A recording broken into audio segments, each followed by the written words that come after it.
winter had draped its icy cloak over the landscape, transforming the once familiar roads into alien avenues. On one such road, a lone car made its way, its headlights cutting through the thickening gloom of the approaching night. Inside, an old meteorologist, Jacob Stern, a man whose life was dedicated to the understanding of weather patterns and atmospheric anomalies, sat behind the wheel. Stern was a rationalist, a man of science, who found comfort in the predictable laws of nature. But tonight, nature itself seemed to conspire against him. His destination was a remote weather station, nestled in the heart of the winter-stricken wilderness. Stern had made this journey many times before, but something felt different this time. Perhaps it was the way the snow seemed to fall with more aggression, or the ominous way the wind howled like the wails of 1,000 lost souls. Stern shook off these fanciful thoughts, chalking them up to the weariness of the long drive.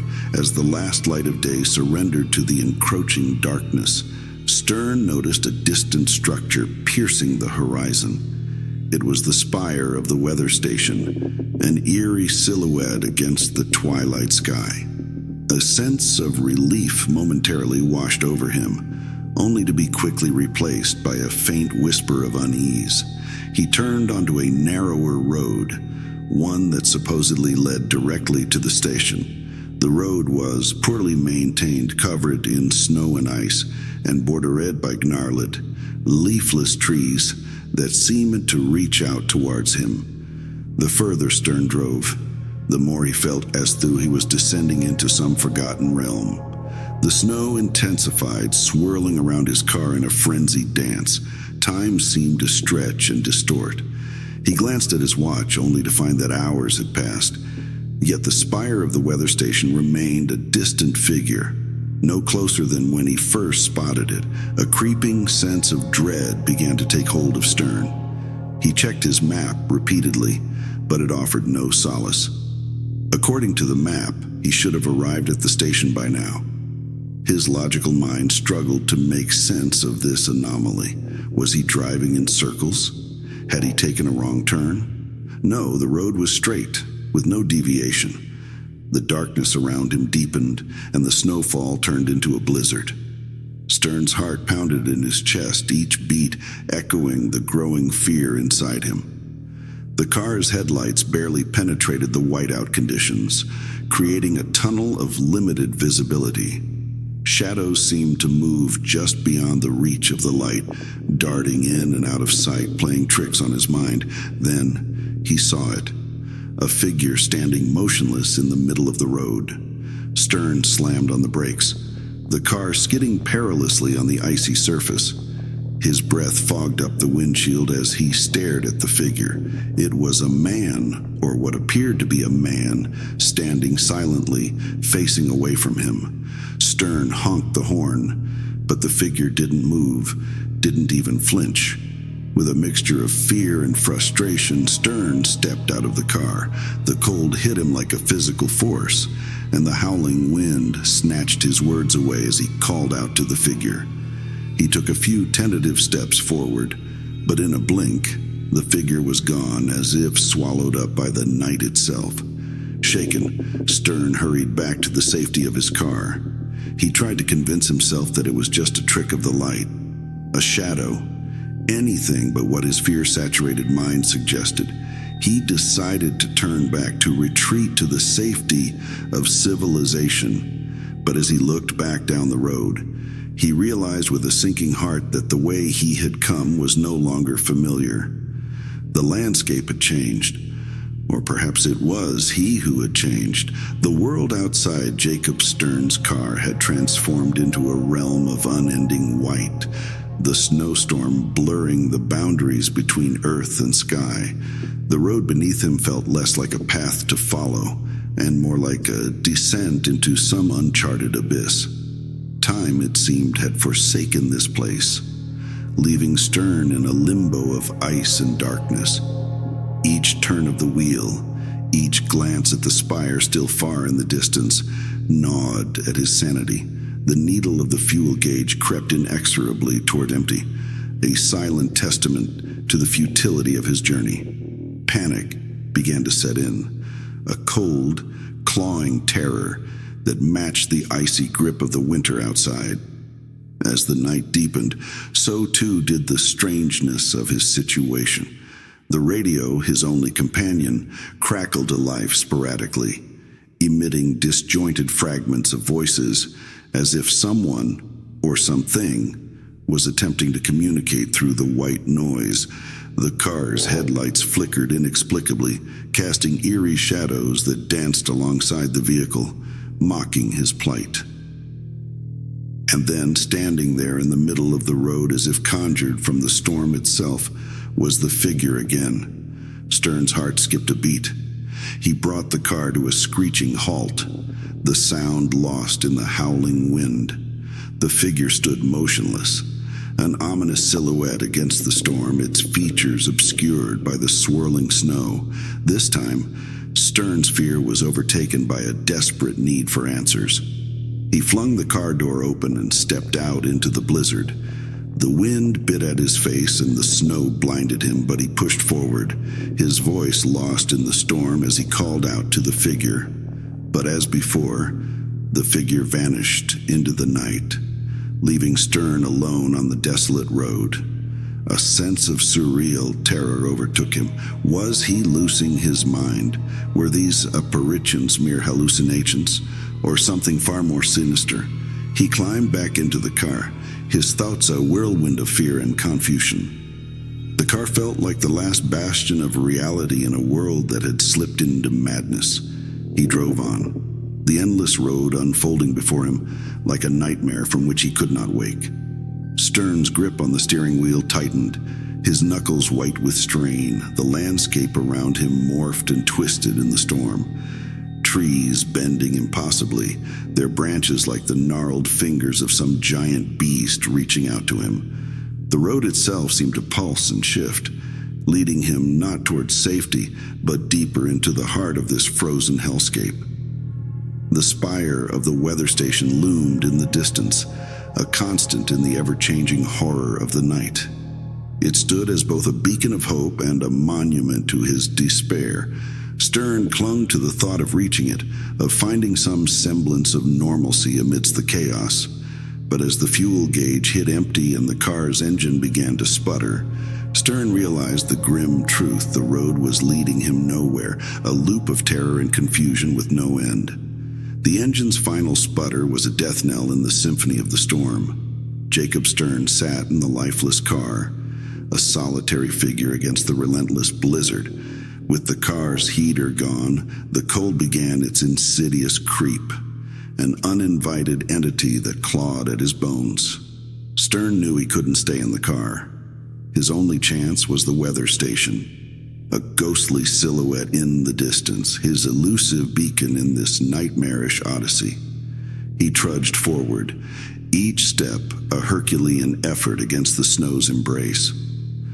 The cold was a living thing, an entity that sought to leech the warmth from his body, to claim him as its own. His breaths came in ragged gasps, clouds of vapor that were torn away by the wind. The spire of the weather station, once a distant landmark, now seemed an impossible dream, an oasis just beyond reach. The storm mocked him, the wind whispering in tongues only madness could understand. Shadows moved within the blizzard, formless and fluid, specters dancing on the edge of his vision. Stern's mind teetered on the brink of sanity, his scientific rationality crumbling under the weight of the inexplicable horrors that surrounded him. Then, looming out of the whiteout like a specter, the weather station appeared. It stood desolate, a forlorn sentinel in the midst of the storm's fury. Windows were dark. The structure itself seemed to cower before the onslaught of the elements. Stern's relief at reaching his destination was marred by a growing sense of unease. The door to the station creaked open with a groan, revealing a void darker than the night outside. Stern stepped inside, his flashlight cutting through the darkness. The beam fell upon walls lined with equipment, now silent and lifeless. Papers and debris were strewn about, a testament to a hasty evacuation, or something far more sinister. As he ventured deeper into the station, Stern's flashlight revealed chilling messages scrawled on the walls, words written in haste and fear. It watches and never leaves, no escape. Each message was a hammer blow to his psyche, a chilling realization that the horrors he had experienced were not mere products of his imagination. The station was a tomb, a mausoleum of frozen silences and ghostly echoes. Rooms lay in disarray, their contents scattered in chaotic patterns. Stern's heart pounded in his chest, a drumbeat of primal fear. He felt eyes upon him, unseen watchers lingering in the shadows, their gaze as tangible as the cold that enveloped him. In the heart of the station, Stern found the operations room. Here, amidst the flickering screens and dead instruments, lay the core of the station's secrets, papers covered in frantic scribbles, diagrams that made no sense, a narrative of madness scrawled by those who had once sought shelter here. As Stern pieced together the disjointed notes, a picture began to emerge, one that defied logic and reason. The station had been monitoring something, an anomaly, a breach in the very fabric of reality. The blizzard, the endless road, the apparitions, all were manifestations of this unthinkable phenomenon. In that moment of despair, the station groaned, as if in response to Stern's epiphany. The walls seemed to close in, the shadows deepened, and the whispers grew louder. Stern was in the heart of darkness, a realm where the storm outside was but a prelude to the true horror that lay within. The shadows in the room coalesced, forming into the shape of the figure he had seen on the road. But it was no longer just a silhouette in the snow. It was a tangible entity, its form shifting and twisting in the dim light. Stern's heart raced with terror, his scientific mind unable to rationalize the nightmare before him. The figure spoke, its voice a chorus of whispers, an echo of the wind outside. It revealed itself not as a man, but as a harbinger of a reality beyond comprehension, a sentinel guarding the threshold between worlds. Stern realized with horror that he was not merely lost. He had been lured into a trap, a pawn in a cosmic game that toyed with the notions of time and space. The entity before him was the architect of this nightmare, a creature that fed on fear and confusion. The station trembled, groaning under the weight of the unseen forces at play. Stern tried to flee, but the layout of the room seemed to shift, corridors twisting into impossible geometries, doors leading back into the same room. The very structure of the station was an enigma, a maze designed by madness. Stern's flashlight flickered, casting long, twisted shadows that seemed to reach out for him. The cold intensified, a bone-chilling embrace that threatened to freeze his very soul. The whispers grew louder, a cacophony of voices that filled his mind with dread. In a final, desperate attempt to escape, Stern found himself in the heart of the station once more, face to face with the entity. It was here that the fabric of reality was at its thinnest, a vortex of otherworldly energy that pulsed with a sinister light. The entity spoke of ancient truths, of worlds beyond worlds, of the futility of human understanding. Stern, driven to the edge of madness, could only listen in horror. His fate had been sealed the moment he set foot on that unending road. As the entity reached out to him, Stern felt the very essence of his being unravel. The room spun, the walls melting into a whirlpool of darkness. The voices crescendoed into a deafening roar, the last sound Stern would ever hear. And then, there was nothing. The station fell silent. The storm outside ceased its howling. The entity had claimed its prize, another soul lost in the heart of darkness. The weather station stood as a silent sentinel, its secrets buried within. The road leading to it remained, an unending path that waited for the next weary traveler to tread its cursed ground. The story of Jacob Stern, the man of science who sought to understand the storm, ended not with understanding, but with a terrifying revelation of the inescapable fate that awaited him in the heart of the darkness.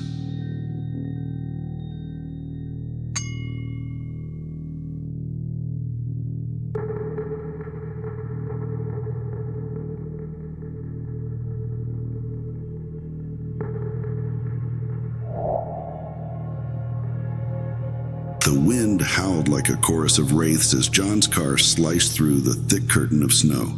Each flake was like a cold white finger clawing at the windows of his aging sedan. He was driving back from his family's cozy, warm home, now just a distant memory in the rearview mirror, his heart heavy with the solitude of the journey ahead. John, a 35-year-old man with a sturdy build and a gentle demeanor, had always found solace in driving. But tonight, the winter road, usually a friend, felt like a hostile entity. The blizzard had transformed the landscape into an unrecognizable wasteland, a white abyss where the road was barely distinguishable from the wilderness it cut through. As the clock on his dashboard marched relentlessly forward, the storm intensified. Snowflakes, frenzied by the wind, danced a macabre ballet against the headlights, creating eerie, shifting shapes. John tightened his grip on the steering wheel, his knuckles turning white. He leaned forward, peering into the impenetrable white, his eyes straining against the darkness that loomed beyond the reach of his headlights. Suddenly, a shadow flickered in the distance. John blinked, unsure if his weary eyes were playing tricks on him, but then there it was again. A dark silhouette, stark, against the relentless white. He slowed down, squinting through the blizzard. More shapes emerged, huddled together in the middle of the road. Human figures, it seemed, but their behavior was odd, unsettling. John's heart began to pound in his chest. Something was deeply wrong. These figures didn't look like stranded travelers or a rescue party. They were too erratic, their movements jerky and unnatural. As he inched closer, a cold shiver ran down his spine. They seemed to be circling something or someone. And then, the horror unfolded before him. One of the figures broke away from the group and staggered towards his car. It was a man, his face twisted in terror, his arms flailing wildly as he ran. Behind him, a massive, shadowy form gave chase, a beast from nightmares, its eyes glowing like embers in the blizzard. John's breath caught in his throat. The creature was unlike any wolf he'd ever seen, monstrously large and grotesque, with matted fur and jaws snapping viciously. In a flash, it pounced on the fleeing man, dragging him down into the snow, which turned crimson in the headlights. Frozen in shock, John's mind raced. He should turn around, escape this nightmare, but his hands wouldn't obey. They were locked on the steering wheel, his entire body paralyzed by the macabre scene unfolding before him. The creature lifted its head, and for a moment, John swore their eyes met through the chaos of the storm. A primal fear gripped him, an ancient terror that chilled his soul. Then, with a growl that shook the night, the beast vanished into the blizzard, dragging its prey with it. In the frozen heart of the blizzard, John's car idled, a fragile bastion against the night's horrors. His mind raced with disbelief and terror after witnessing the ghastly scene. He fumbled for his phone with trembling hands, the digits of emergency services blurring before his eyes. As he connected the call, a piercing howl shattered the silence, a sound so primal and fearsome that it seemed to freeze his very soul. The phone slipped from his numb fingers, clattering onto the floor. Outside, the snow swirled violently. As if alive with malevolent spirits, the howls multiplied, surrounding him in a cacophony of terror. Through the flurry, he saw them, not one, but a pack of monstrous wolves, their eyes glowing with a savage hunger. They were larger than any wolves he had known. Their fur matted with blood and snow, their muzzles twisted in snarls. One of the beasts lunged at the car, its claws scraping against the metal door, its breath fogging the glass. John recoiled in horror, the creature's feral gaze meeting his own. The car, his temporary sanctuary, rocked under the force of the attack. Frantically, John tried to start the car, but the engine whimpered, failing against the cold's embrace. The wolves circled, emboldened by the car's stillness. Their howls were a symphony of death, a chorus of the damned. Another wolf joined the assault, its jaws clamping onto the door handle, teeth gnashing metal. John screamed, a raw, helpless sound drowned by the storm. He pounded the horn, a desperate plea for salvation, but the blizzard swallowed the sound. The siege intensified. Wolves clawed at the windows, their eyes filled with a bloodlust. The glass, spiderwebbed with cracks, threatened to shatter with each savage hit. John's heart thundered in his chest, his breaths coming in ragged gasps. Suddenly, a thunderous crack echoed through the night. A massive tree, succumbing to the storm's fury, crashed onto the car. The impact was catastrophic. The roof buckled, pinning John to his seat, shards of glass raining over him. The world spun, a maelstrom of snow, shattered glass, and twisted metal. John's mind teetered on the brink of madness, the wolves' howls merging with the creaking groans of the dying car. In the chaos, a window shattered, a gateway for the merciless cold and the ravenous beasts outside. In the aftermath of the crash, the world was a chaos of snow, darkness, and fear. John lay dazed in the wreckage of his car, the weight of the fallen tree pinning him in a cold, metallic embrace. His breaths came in short, sharp gasps, each one a struggle against the crushing pressure and the biting cold.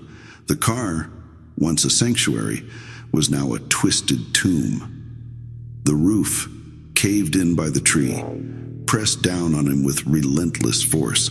Shards of glass littered the interior, glinting like ice in the faint moonlight that filtered through the shattered windows. John's mind teetered on the edge of panic. He could hear the wolves outside, their howls a constant reminder of the danger lurking just beyond the thin barrier of the car. They were more than mere animals. They were shadows, specters of the blizzard, embodiments of his deepest fears. As he struggled to free himself from the wreckage, a new terror emerged. The wolves, emboldened by his vulnerability, began to tear at the car with renewed ferocity. Their claws, like knives of bone, scraped against the metal, seeking entry. Their snarls were a symphony of hunger and rage, a sound that clawed at John's sanity. One of the windows, weakened by the crash, gave way under the assault. A cascade of snow and shards of glass poured in, followed by the snout of a wolf, its eyes burning with a feral intensity. John recoiled, his back pressing against the cold, twisted metal. He could feel the wolf's hot breath, smell the stench of blood and death on its fur. In a desperate bid for survival, John groped for anything he could use as a weapon. His fingers closed around a piece of broken glass, its edge sharp and unforgiving. With a primal scream, he thrust it at the invading wolf. The creature yelped, a sound of surprise and pain, and withdrew. But the respite was short-lived. Other wolves took the place of the wounded one, their jaws snapping hungrily. John fought with the ferocity of a cornered animal, lashing out at the wolves that dared to breach the sanctuary of his car. Each strike was a fleeting victory in a losing battle. The car was no longer a refuge, it was a battleground. Blood, both his and the wolves', stained the snow that piled within. John's arms ached with exhaustion, his breaths ragged with pain and fear. The cold seeped into his bones, a relentless tide that threatened to numb his senses. As the night wore on, the wolves' attacks became more frenzied, more desperate. They were creatures of the storm, manifestations of the blizzard's wrath. In their eyes, John saw not just hunger, but a haunting malevolence, a darkness that mirrored the storm's fury. In that small, broken world of metal and glass, John faced horrors beyond comprehension, the unseen terror of the blizzard, the relentless assault of the wolves, and the crushing weight of despair combined to form a nightmare of unimaginable proportions. The wolves' siege was unrelenting, a testament to the savage heart of the winter night, and as John fought for his life, the storm raged on, indifferent to the mortal struggle beneath its icy gaze. Days later, under a pallid sun, the winter road was eerily silent, a stark contrast to the terror of the night. A police cruiser, its lights flashing feebly against the brightness of the snow, crept along the road. The officers inside searching for any sign of the missing man, John. The blizzard had passed, leaving in its wake a landscape of haunting beauty, a world of white and shadow. The trees stood like silent sentinels, their branches heavy with snow. It was in this frozen stillness that they found it, the wreck of John's car half buried under a blanket of snow, the remains of a massive fallen tree lying across it. The scene was one of desolation and despair. The car's roof was crushed, its windows shattered. Inside, the steering wheel was bent at an unnatural angle, and the seats were torn, covered in frozen bloodstains. John's phone lay on the floor, the screen cracked, a silent testament to his last desperate call for help. The officers approached it cautiously, the crunch of their boots on the snow the only sound in the still air. They called out, but there was no response, only the echo of their voices against the trees. The car was empty, its engine cold and silent. A search began, a thorough combing of the area for any sign of John. But the snow, a pristine canvas, revealed nothing but the tracks of wolves, a tangled web of paw prints that disappeared into the forest. As the sun began to set, casting long shadows on the snow, the search was called off. There was no sign of John, no clue to his fate. The only evidence was the wrecked car, the bloodstains, and the tracks of the wolves. The local news reported the incident, a story of a man gone missing in a winter storm, a tragedy but not uncommon in such harsh conditions. But among the locals, whispers began to spread, tales of the wolves, of their unnatural size and behavior, of the terror they had brought to the winter road. Some spoke of ancient legends, of spirits and demons that roamed the winter forests. Others talked of a curse, a darkness that had descended upon the land. But for most, it was simply a mystery, a chilling, unsolved mystery that would haunt their nights. In the days that followed, the story of John's disappearance became just another tale of the winter, a ghost story to be told around fires. But for those who had seen the car, who had heard the howls of the wolves, it was something more, a reminder of the unseen horrors that lurk in the heart of the storm, of the mysteries that lie hidden beneath the snow.